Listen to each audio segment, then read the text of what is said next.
다 함께 12월의 말씀 디모데전서 6장 11절로 12절 말씀을 암송하시면서 하나님 앞에 예배자로 나아가시겠습니다. 오직 너 하나님의 사람아, 이것들을 피하고 의와 경건과 믿음과 사랑과 인내와 온유를 따르며 믿음의 선한 싸움을 싸우라. 영생을 취하라. 이를 위하여 내가 부르심을 받았고 많은 증인 앞에서 선한 증언을 하였도다. 아멘. 찬송가 295장 큰 죄에 빠진 나를 날로 우리 주님의 사랑이 더욱 귀함을 고백하며 감사하며 찬양하시겠습니다.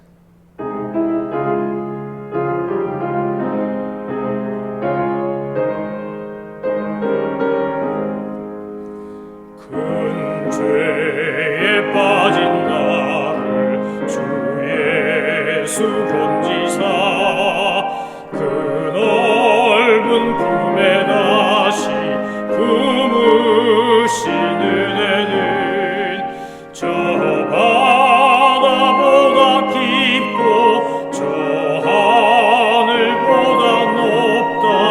그 사랑 영원토록 나 찬송하리라. 날로도 귀하다. 날로도 귀하다. 한이 없이 넓은 우리 주의 사랑. 날로도 귀하다. 옛날에 유대 땅에 주 예수 다닐 때 그 은혜 받으려고 큰 무리 모였네. 눈먼 자 병든 자를 다 고쳐주셨으니 나 같은 죄인까지 그 은혜 받도다. 날로도 귀하다. 날로도 귀하다. 한이 없이 넓은 우리 주의 사랑. 날로도 귀하다. 주 크신 사랑으로 만 백성 위하여 그 십자가의 고난 다 받으셨으니 그 속죄 받은 성도 큰 소리 함께 높여 온 천지 울리도록 주 찬송하리라. 날로도 귀하다. 날로도 귀하다. 한이 없이 넓은 우리 주의 사랑. 날로도 귀하다. 하나님께서 오늘 우리에게 주신 말씀은 요한계시록 2장 18절에서 29절까지의 말씀입니다. 하나님의 말씀을 받들어 읽겠습니다. 두아데라 교회 사자에게 편지하라. 그 눈이 불꽃 같고 그 발이 빛난 주석과 같은 하나님의 아들이 이르시되 내가 내 사업과 사랑과 믿음과 섬김과 인내를 아노니 내 나중 행위가 처음 것보다 많도다. 그러나 네게 책망할 일이 있노라. 자칭 선지자라는 여자 이세벨을 내가 용납함이니 그가 내 종들을 가르쳐 꾀어 행음하게 하고 우상의 제물을 먹게 하는도다. 또 내가 그에게 회개할 기회를 주었을 때 자기의 음행을 회개하고자 하지 아니하는도다. 볼지어다 내가 그를 침상에 던질 터이요 또 그와 더불어 간음하는 자들도 만일 그의 행위를 회개하지 아니하면 큰 환난 가운데에 던지고 또 내가 사망으로 그의 자녀를 죽이리니 모든 교회가 나는 사람의 뜻과 마음을 살피는 자인 줄 알지라. 내가 너희 각 사람의 행위대로 갚아주리라.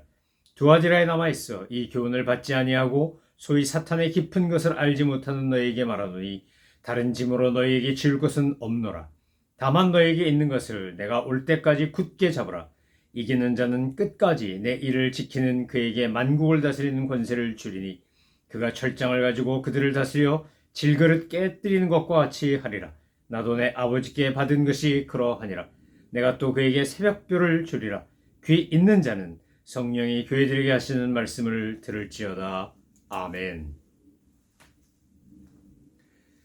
두아디라 교회에게 주신 말씀을 보면 하나님께서 예수님을 통해 사도 요한에게 하신 말씀 중에 반복되는 단어가 하나 있습니다. 이것은 두아디라 교회뿐만 아니라 아시아 일곱 교회에게 편지하면서 계속해서 반복되는 말인데, 그것은 바로 주님께서 그 교회의 형편과 처지를 아신다는 겁니다.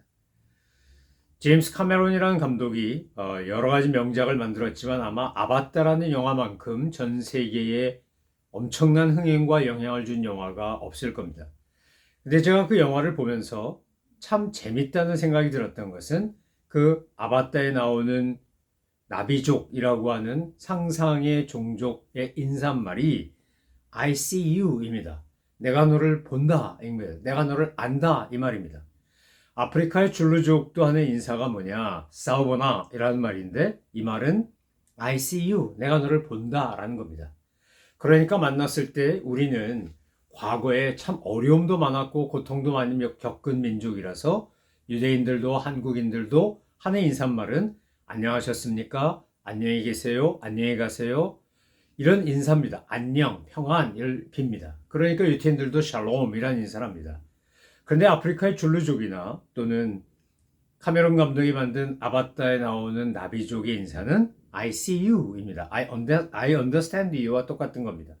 내가 너를 본다, 내가 너를 안다, 내가 너를 이해한다 이 말과 같은 겁니다. 근데 오늘 요한계시록 2장과 3장의 여러 교회들에게 편지할 때를 보면 예수님께서 뭐라 그러십니까? 오늘 2장 18절에서도 예수님을 소개하면서 눈이 불꽃 같고 그 발이 빛난 주석과 같은 하나님의 아들이 이르시되, 19절에 보니까 내가 내 사업과 사랑과 믿음과 섬김과 인내를 아노니 이렇게 되어 있습니다.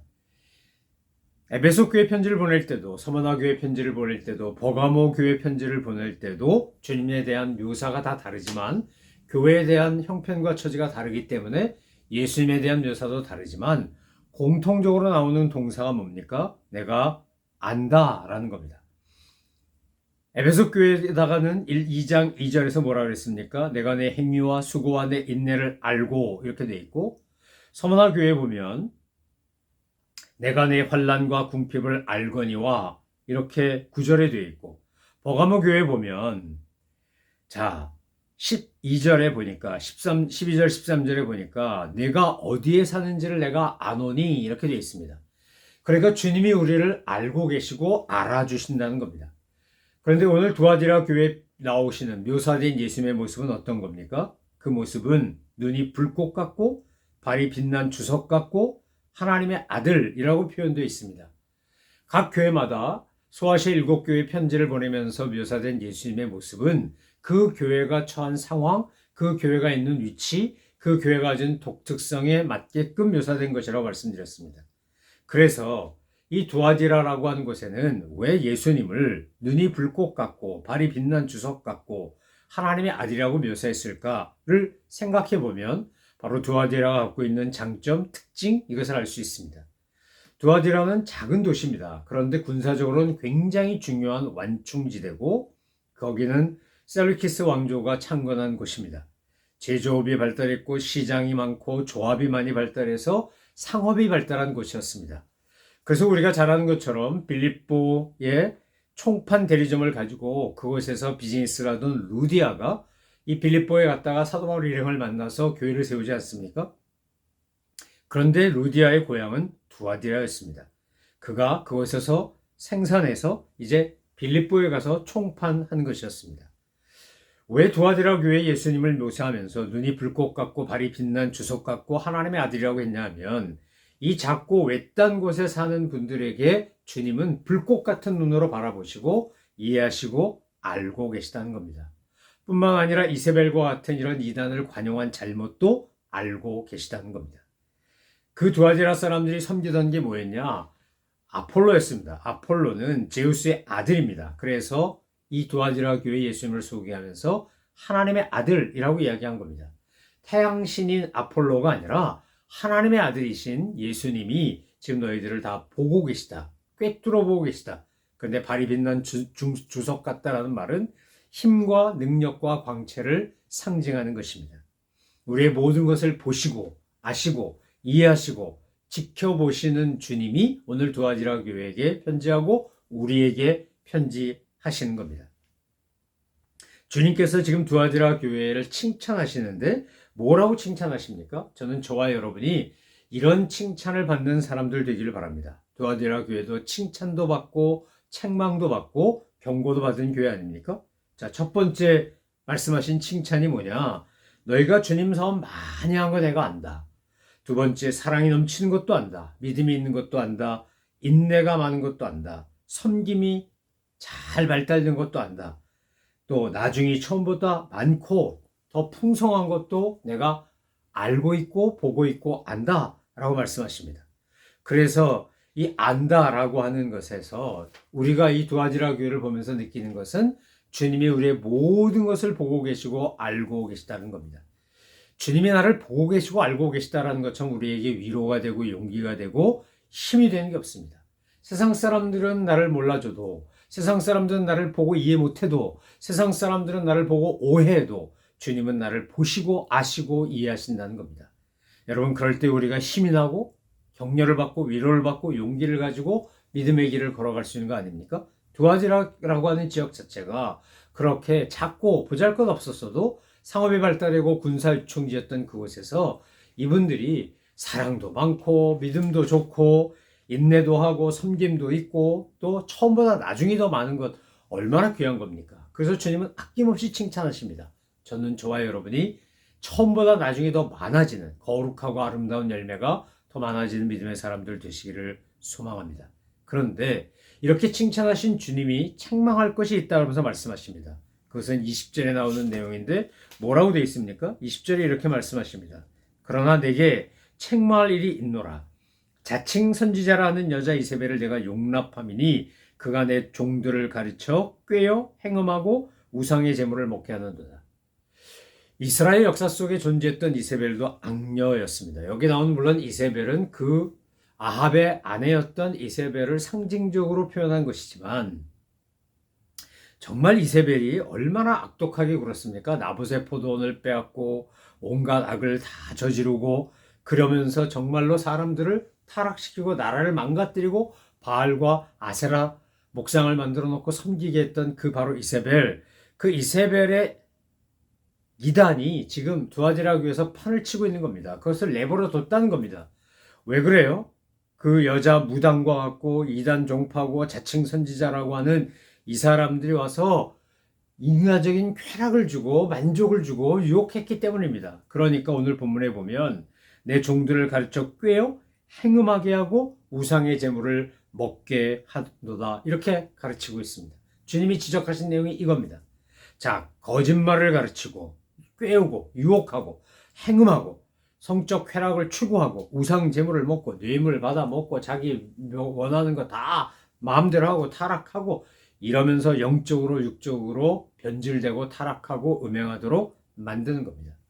주님께서 그 대목을 지적하신 겁니다. 그리고 뭐라고 말씀하십니까? 21절에 이제 경고하시면서 회개하라고 합니다. 회개하라. 주님께서 늘 잘못을 지적하신 다음에 요구하는 것은 회개하라는 겁니다. 심판받기 전에 회개하라. 정말로 그 주님께서 역사하실 때 회개하지 않으면, 경고할 때 회개하지 않으면 어떻게 됩니까? 결국은 심판을 받고 망하게 됩니다. 바로가 그랬고 홈느와 비나스가 그랬고 아마시아 왕이 그랬고 므낫세가 그랬고 벨사살 왕이 그랬고 시드기야 왕이 그러지 않았습니까? 비록 범죄했지만 다윗은 나단의 경고를 듣고 회개했더니 하나님께 용서를 받았습니다. 신약성경에도 삭개오도 나오고 수가성 여인도 나오고 막달라 마리아도 나옵니다. 이 사람들은 다 범죄했고 문제가 있었고 허물이 많은 사람들이었지만 그럼에도 불구하고 회개했을 때 주님께서는 그들을 용서하여 주신 것입니다. 먼저 첫 번째 뭐라고 말씀하신 거예요? 회개하라. 두 번째 25절에 보면 굳게 잡으라는 겁니다.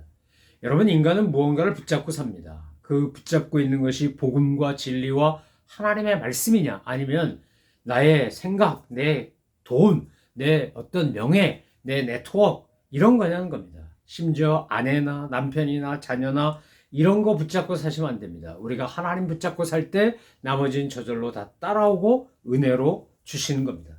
뿐만 아니라 주님이 뭐라고 말씀하십니까? 나는 행위대로 갚는 하나님이라고 말합니다. 나는 행위대로 갚는 구세주다. 심판주다. 여러분, 주님 앞에는 분명하게 상도 있고 벌도 있습니다. 순종하고 회개하고 돌이키고 진리를 굳게 잡고 사는 사람에게는 하나님께서 상을 주시고 그래서 그들을 남은 자로 삼아서 새로운 역사를 만드십니다. 노아 시대 때 홍수로 다 멸망을 당해도 노아와 그 가족은 구원을 받습니다. 다 무서워 벌벌 떨 때도 기도원의 300용사 보통 사람들을 보내어 역사를 이루십니다. 다윗에게도 400명의 용사가 있었습니다. 바벨론에서 돌아온 사람들도 남은 자가 있었던 겁니다. 오늘 주님께서 우리가 내가 어떤 행위를 하느냐에 따라 지켜보시고 불꽃 같은 눈으로 보시고 내 행위대로 갚으신다는 겁니다. 주님은 우리에게 분명히 약속하셨습니다. 너희가 회개하고 말씀을 붙잡고 선한 행위로 영광을 돌려드리면 주님은 우리에게 약속하시기를 만국을 다스리는 권세를 주겠다고 하셨고 새벽별을 주리라. 여러분, 이 새벽별은 바로 예수 그리스도입니다. 이 새벽별이라고 상징되는 모든 표현들은 다 예수님을 말씀하는 건데 우리에게 주님의 제자가 되고 하나님의 자녀가 되는 그런 은혜를 주시겠다는 겁니다. 오늘 우리가 살아가고 있는 세상에서 지금 가장 심각한 것 중에 하나가 영적인 혼합주의, 타협주의입니다. 나의 만족을 위해, 나의 쾌락을 위해 여러분, 세상이 어떻게 돌아가든지 간에 우리가 진리를 따라 살아간다고 하는 것은 거룩한 왕따가 되는 것이고 정말 진리를 위해 내 존재를 걸고 살아가는 것입니다. 지금 미국에도 주일교단들이 BCSA, UMC 할 것 없이 다 동성애 지지하고 허락하고 뭐 결혼식하고 심지어 목사 안수하고 합니다. 여러분, 동성애자를 미워하시면 안 되지만 동성애가 죄라고 성경이 말했으면 그건 죄입니다. 살인하지 말라 그랬고 간음하지 말라 그랬고 도적질하지 말라 그랬고 거짓말하지 말라 그랬고 그것이 다 죄인 것처럼 성경이 죄라고 말하는 것은 죄인 겁니다. 여러분, 우리가 정말 남은 자로 산다는 건 뭡니까? 하나님의 말씀 붙잡고 물질적인 풍요나 욕망이 아닌 진리를 가지고 우리의 삶의 근거를 가지고 살아가는 겁니다.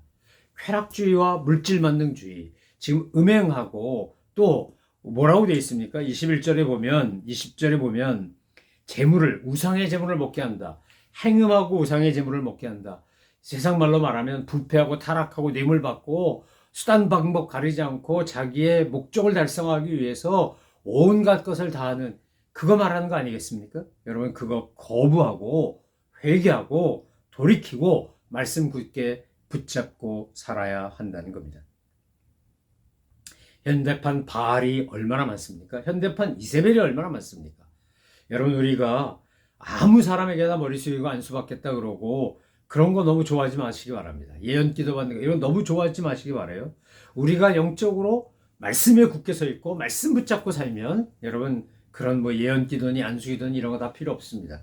정말 주님께서 우리에게 주시는 진리를 따라 살지 못해 속상해야지 뭐 점쟁이에게 가듯이 기독교 무당들 찾아가고 그러면 안 됩니다.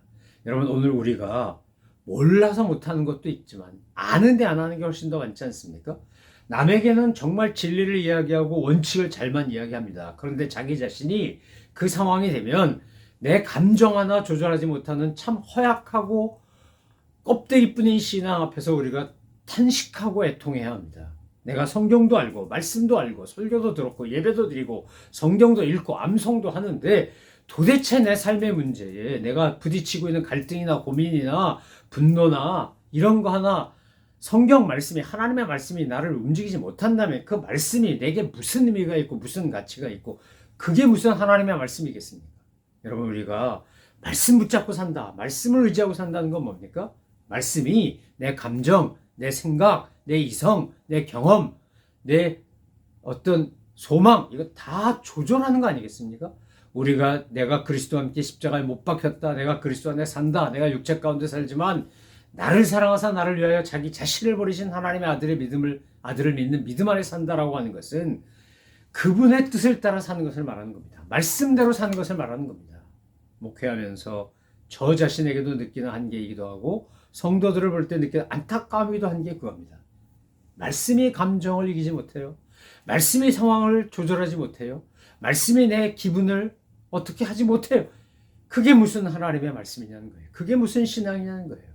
내가 하나님 앞에서 말씀이 나를 다스리고 하나님의 놀라운 은혜와 섭리와 계획에 내가 순종하고 주님 앞에서 주님이 원하시는 것을 따라갈 때 그게 참된 믿음이고, 그래야 하나님의 말씀이 내 마음판에 있고 내가 말씀을 따라 사는 거 아니겠습니까?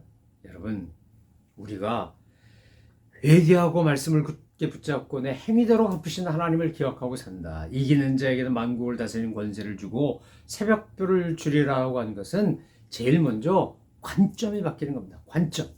바라보는 게 달라지는 거예요. 퍼스펙티브가 달라지는 거예요. 그럴 때 해석이 달라지고 적용이 달라집니다.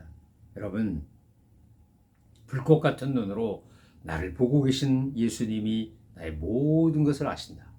나의 모든 것을 이해하신다. 나의 모든 것을 헤아리고 계시다. 내 마음을 주님은 아신다.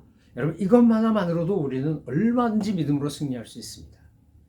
우리가 관점이 바뀌는 건 마치 이런 것과 같습니다. 한민복 시인이라는 한국의 시인이 섬이라는 시에서 섬을 이렇게 노래했습니다. 물 울타리를 둘렀다. 울타리가 가장 낮다. 울타리가 모두 길이다. 여러분, 이 짧은 시가 주는 메시지가 얼마나 좋은지, 저 이 시를 참 좋아합니다.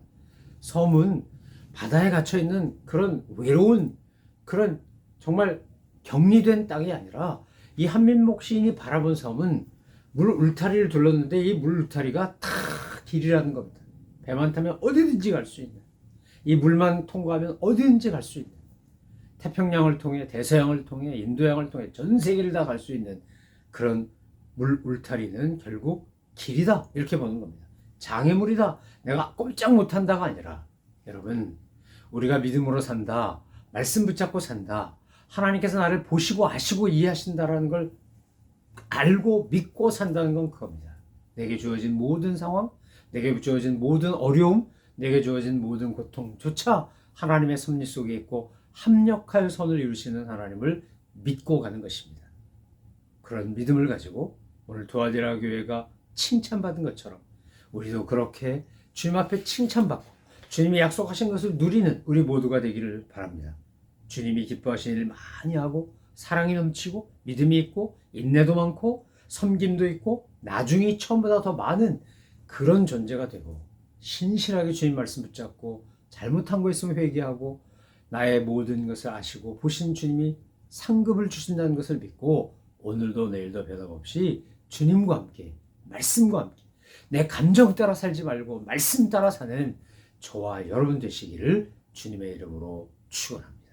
기도하겠습니다. 하나님 아버지, 감사합니다. 주님의 놀라운 은혜와 능력을 찬송합니다.